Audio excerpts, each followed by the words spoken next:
Hi நண்பர்களே, welcome to Pavi channel. அன்றைக்கி night ஒரு 12 மணி இருக்கும். நைட்டு இருட்டில் என் அத்தையோட வீட்டில் அவங்க கூட தனியாக இருக்கிறது இதுதான் முதல் தடவை. வீட்டில் கரண்ட் இல்லை, இருட்டாக இருந்துச்சு. அந்த இருட்டில் என் அத்தையோட அழகான முகம் இன்னமும் அழகாக தெரிஞ்சுது. அவங்க ஆழ்ந்த தூக்கத்தில் இருந்தாங்க. அவங்கள இவ்வளோ அமைதியாக பக்கத்தில் பார்த்ததும் என்னோட இதயம் படபடக்க ஆரம்பிச்சது. எனக்குள்ள ஒரு விசித்திரமான பதட்டமும் எழும்புச்சு. அந்த நொடி என்னோட மனசுல அந்த மாதிரியான எண்ணங்கள் தோன்ற ஆரம்பிச்சது. நைட்டு இருட்டு தனிமை அதிகமாக இருக்கும்போது அந்த எண்ணங்கள் என்னை ஆட்கொள்ளவும் ஆரம்பிச்சது.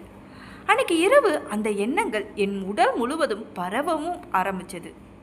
அன்னைக்கு நைட்டு நான் முதல் தடவையா என் அத்தை கூட நான் ஆசைப்பட்ட மாதிரி இருக்கணும்னு சொல்லி முடிவு பண்ணேன். 2 மணி நேரம் தொடர்ந்து என்னோட ஆசைகளை அவங்க கிட்ட நான் தீர்த்துக்கிட்டேன்.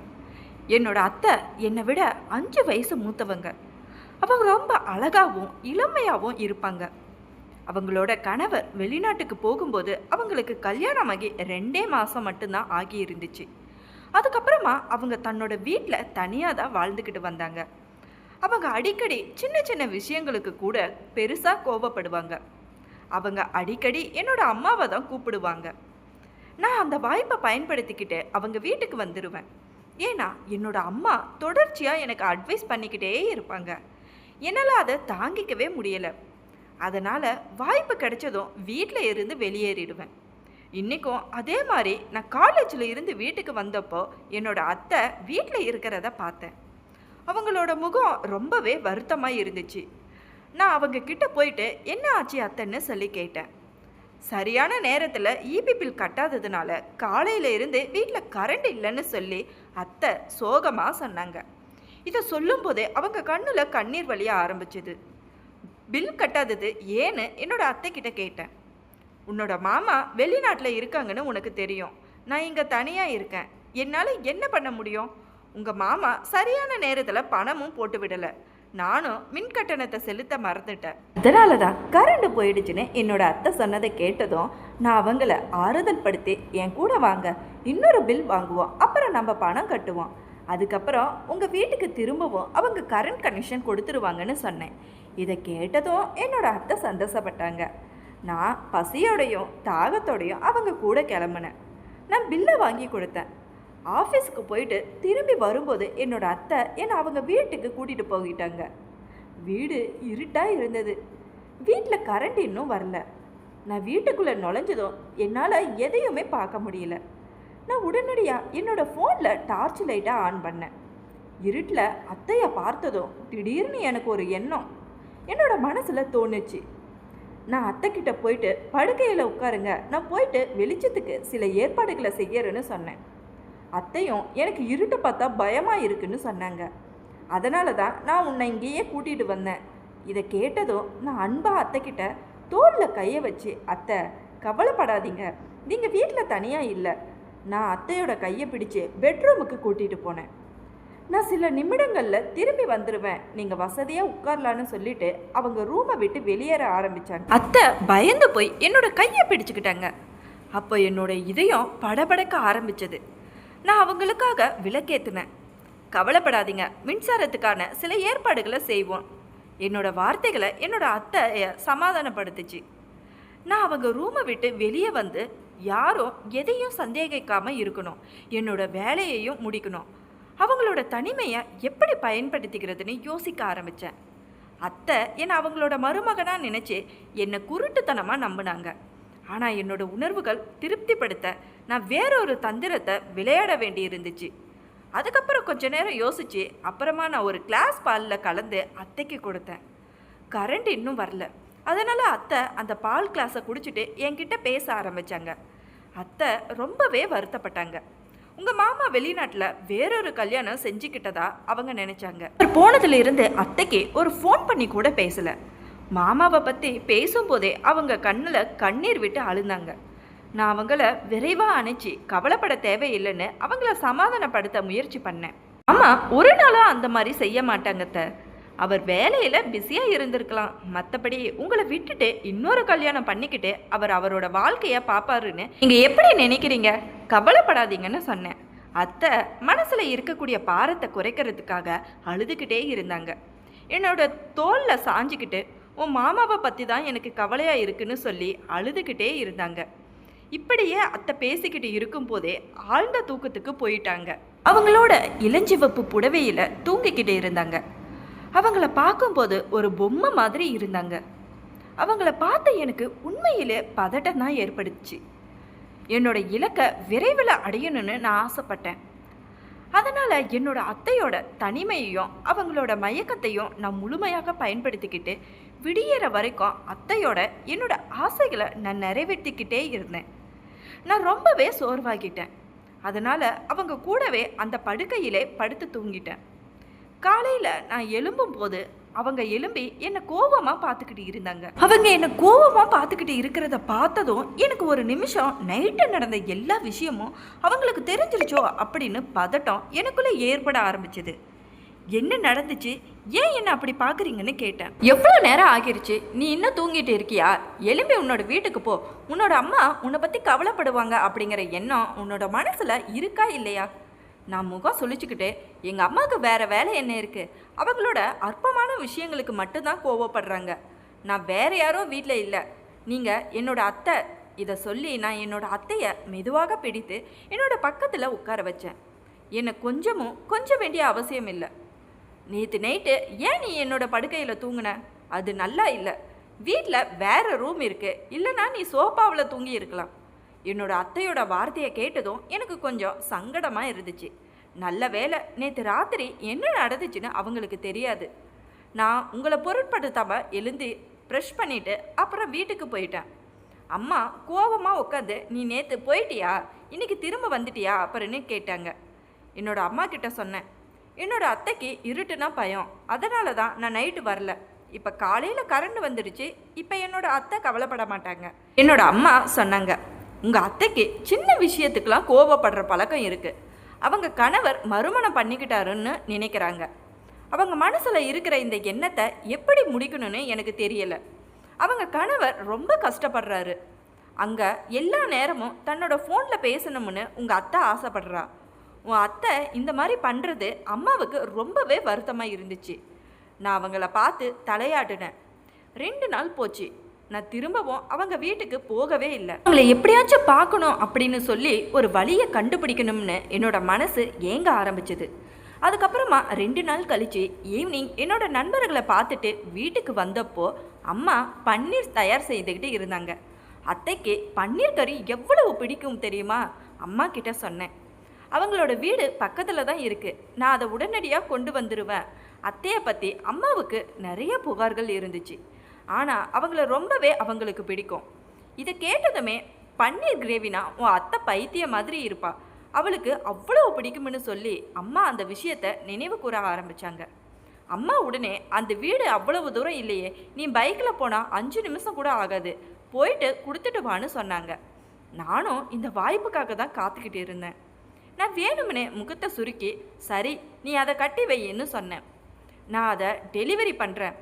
அம்மா விரைவாக பெட்டியை பேக் பண்ணாங்க. என்னோட முகம் பிரகாசமாக இருந்துச்சு.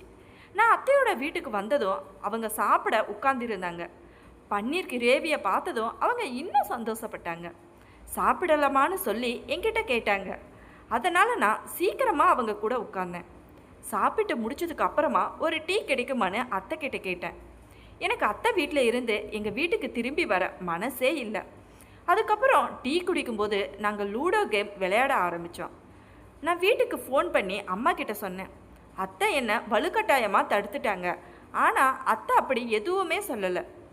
நான் அத்தைக்கிட்ட நீங்கள் இப்படி பலவீனமாயிட்டே வரீங்க, ஏன் தொடர்ந்து பால் குடிக்கக்கூடாதுன்னு அத்தைக்கிட்ட கேட்டேன்.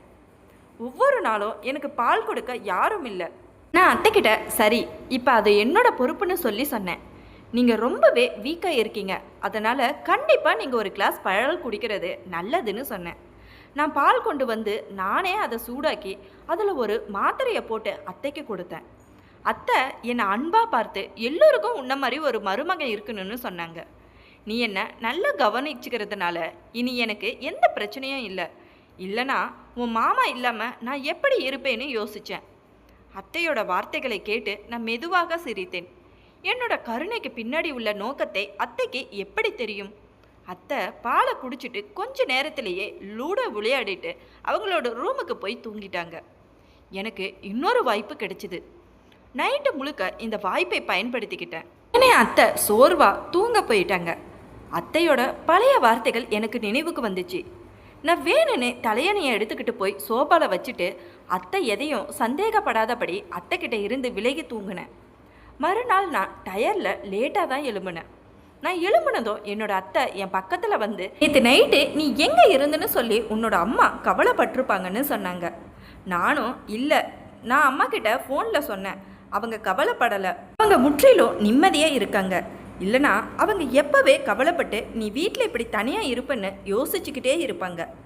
அன்றைக்கி மதியானம் நான் வீட்டுக்கு வந்தப்போ என்னோட அம்மா என்னை பார்த்து, நீ உன்னோட படிப்பில் கவனத்தை செலுத்து, அதை விட்டுட்டு உன்னோட அத்தை வீட்டுக்கு வேலைக்காரன் ஆகிறாத, உன்னோட வாழ்க்கை பாழாகிடுன்னு சொல்லி என்னை திட்டுனாங்க.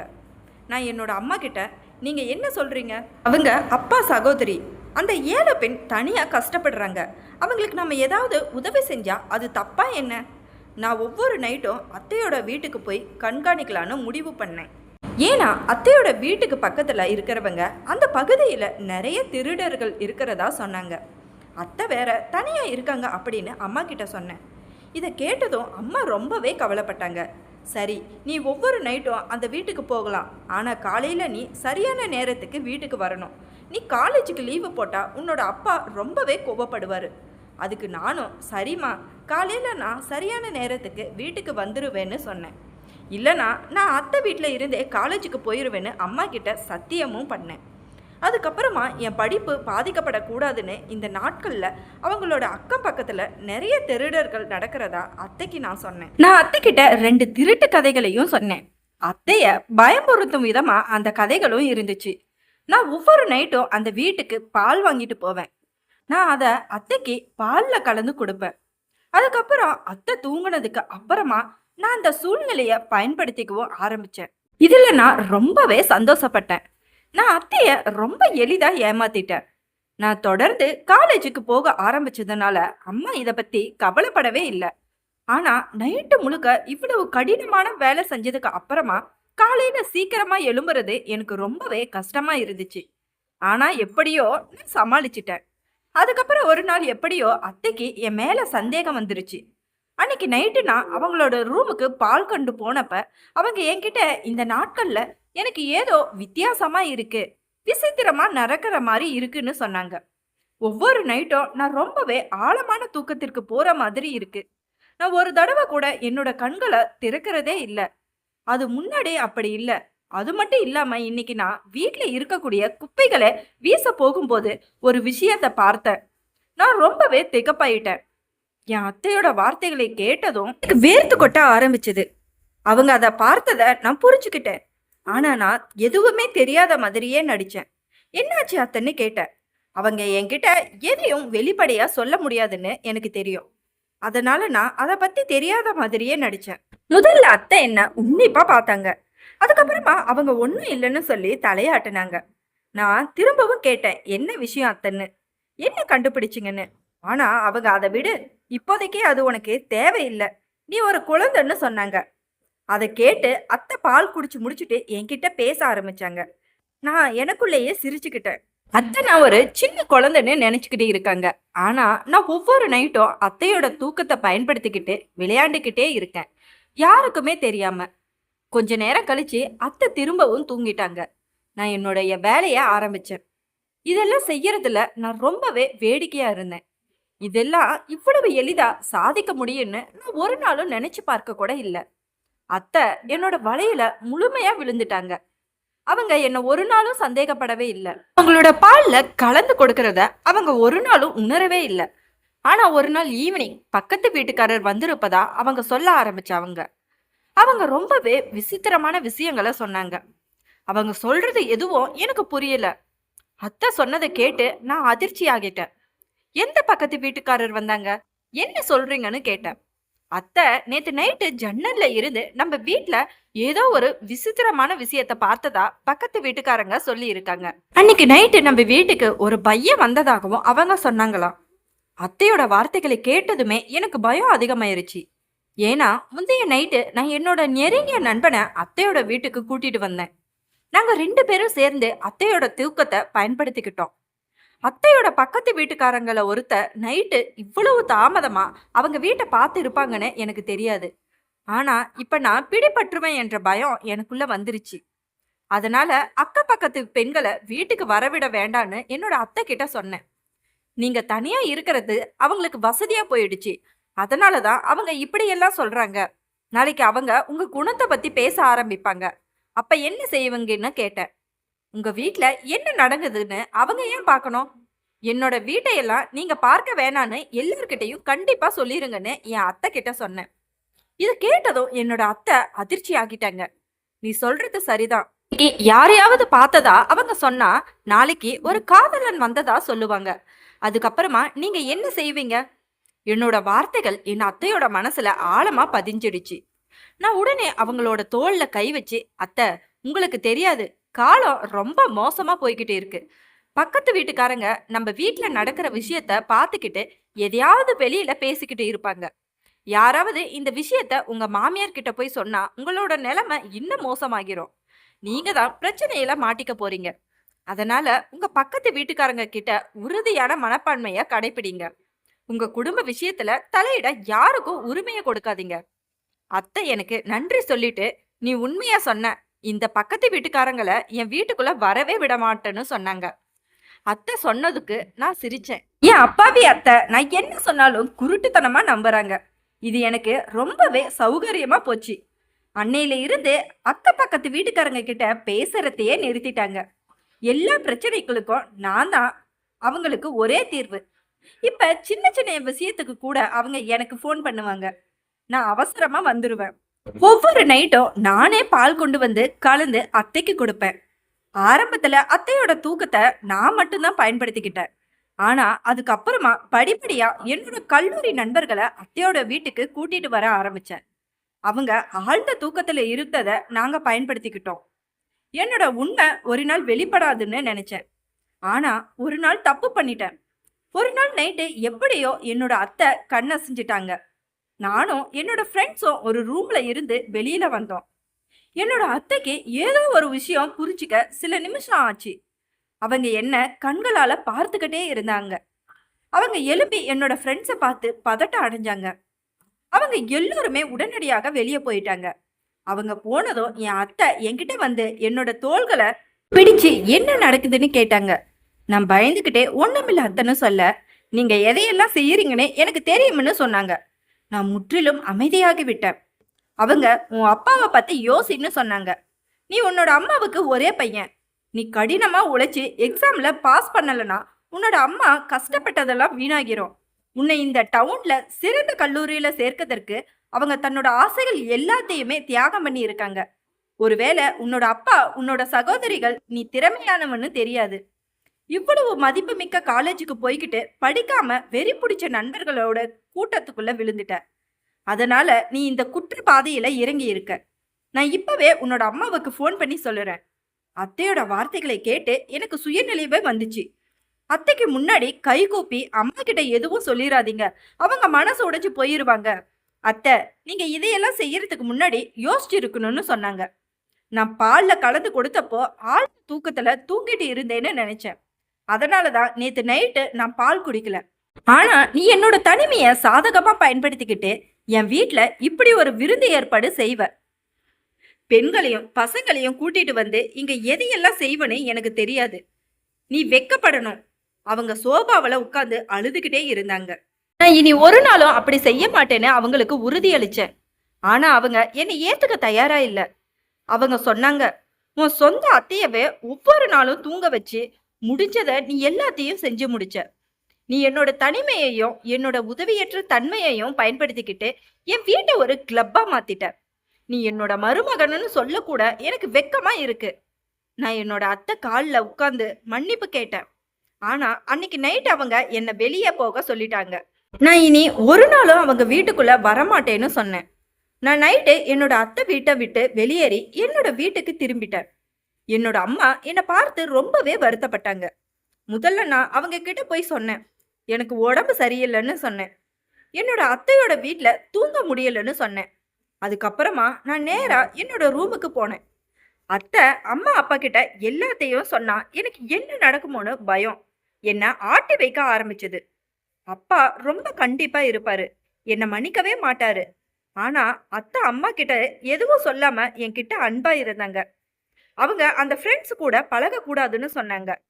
அத்தையோட அறிவுரையை கேட்டு நான் நடந்துக்கிட்டேன். ஆனா அடுத்த செமஸ்டர்ல நான் ஃபெயில் ஆயிட்டேன். இது என்னோட அம்மாவை ரொம்பவே அதிர்ச்சியாக்குச்சு. அப்பாவும் ரொம்ப பொறுமையா இருந்தாரு. ஆனா அடுத்த கொஞ்ச நாள் நான் கஷ்டப்பட்டு படிச்சு எல்லா எக்ஸாம்லயும் பாஸ் பண்ணிடுவேன்னு சொன்னேன். சொல்ல போனா நான் என்னோட காலேஜ் ஃப்ரெண்ட்ஸோட வலையில விழுந்துட்டேன். என் ஃப்ரெண்ட்ஸ் எல்லோருமே அவங்க வீட்ல பார்ட்டிக்கு போயிடுவாங்க. பொண்ணுங்களை கூப்பிட்டுட்டு போத வஸ்து போடுவாங்க. அவங்க என்ன அப்படிதான் பண்ண சொன்னாங்க. ஆனா எனக்கு எதுவும் செய்ய வாய்ப்பு கிடைக்கல. அதனால என்னோட அத்தை வீட்ல ஆறுதல் கிடைச்சப்போ என்னோட ஃப்ரெண்ட்ஸை கூப்பிட்டுட்டு அங்க பார்ட்டி பண்ண ஆரம்பிச்சேன். அத்தை இந்த உண்மையை சொன்னப்போ எனக்கு ரொம்ப வருத்தமா இருந்துச்சு. அதுக்கப்புறம் என்னோட ரிசல்ட் ரொம்ப மோசமா இருந்தப்போ என்னோட கெட்ட ஃப்ரெண்ட்ஸ் எல்லாரையும் விட்டுட்டேன். அதிர்ஷ்டவசமா என் போத பழக்கம் அவ்வளவு வலுவா இல்லை. அதனால நான் அதிலிருந்து சீக்கிரமா விடுபட முடிஞ்சது. இப்ப நான் என் படிப்புல முழுமையான கவனத்தை செலுத்திட்டு வரேன். நண்பர்களே, இந்த கலையிலிருந்து கத்துக்க வேண்டிய பாடம் என்னன்னா, உங்க பிள்ளைகள் தவறான செயல்களில் ஈடுபடுற அளவுக்கு அதிக சுதந்திரத்தை கொடுக்காதீங்க. உங்களோட நடவடிக்கைகளை நீங்க கண்டிப்பா கவனிக்கணும். இல்ல அப்படின்னா உங்களோட பிள்ளைகளும் இது போன்ற ஒரு பாதாள குழியில போய் விழுந்துருவாங்க. விழுந்ததுக்கு அப்புறமா அவங்கள மீட்டு கொண்டு வர்றது அவ்வளவு ஈஸியான விஷயம் இல்ல. நம்பிக்கைய தவறாக பயன்படுத்துவது மிகப்பெரிய துரோகம். குடும்ப உறவுகள் அன்பு, மரியாதை மற்றும் பாதுகாப்பின் மீது கட்டமைக்கப்பட்டவை. மற்றவரின் அனுமதி இல்லாமல் அவர்களுக்கு தீங்கு விளைவிப்பதும் ஏமாற்றுவதும் அவர்களின் பலவீனத்தை பயன்படுத்துவதும் சட்ட ரீதியாகவும் ஒழுக்க ரீதியாகவும் தவறான செயல்களாகும். தவறான நண்பர்கள், கெட்ட பழக்கங்கள் மற்றும் பொறுப்பற்ற முடிவுகள் ஒருவரின் வாழ்க்கையை சீரழிக்க கூடும். பெற்றோர்கள் குழந்தைகளின் நடவடிக்கைகளை கவனிக்க வேண்டும். அதே நேரத்தில் இளைஞர்களும் நல்ல நண்பர்களை தேர்ந்தெடுத்து கல்வி மற்றும் எதிர்கால இலக்குகளில் கவனம் செலுத்த வேண்டும். இந்த கதையில் இடம்பெறும் தவறான செயல்கள் எதுவும் பின்பற்ற வேண்டியவை அல்ல. அவை ஏற்படுத்தும் விளைவுகள் குடும்பங்களையும் வாழ்க்கைகளையும் பாதிக்கும் என்பதை நினைவில் கொள்ளுங்கள். நம்பிக்கையை மதியுங்கள். பிறரின் எல்லைகளையும் உரிமைகளையும் மதியுங்கள். நல்ல முடிவுகள் நல்ல எதிர்காலத்தை உருவாக்கும். இது போன்ற இன்னொரு சுவாரஸ்யமான கதையில் சந்திக்கலாம். நன்றி.